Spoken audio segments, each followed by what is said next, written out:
Our next speaker is Brandon Shaw, and he will be talking to us about the screening for cystic fibrosis, ethnic minority populations. All right, so I want you to take a look at the pictures of these children.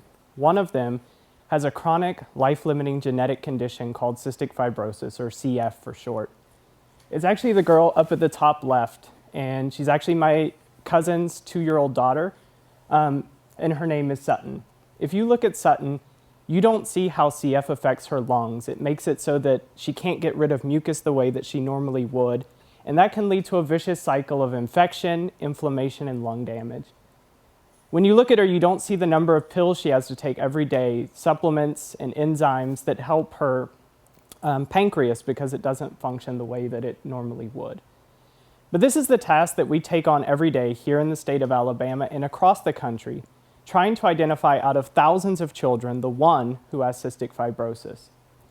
Now, usually in the past, cystic fibrosis was diagnosed in childhood when symptoms had already begun and damage had already happened.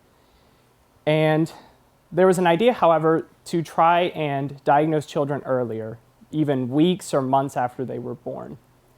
And that's where newborn screening comes in. Newborn screening is a process that looks for different health conditions right after a baby is born. And so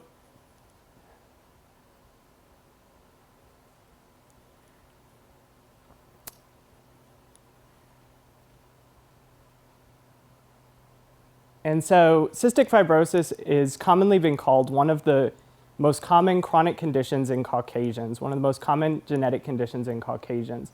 And that's because that's where it's most common. But I also believe that that's a little bit of a dangerous moniker because we know that cystic fibrosis is a pan-ethnic condition. And we also know that there are health disparities in different racial and ethnic minority groups.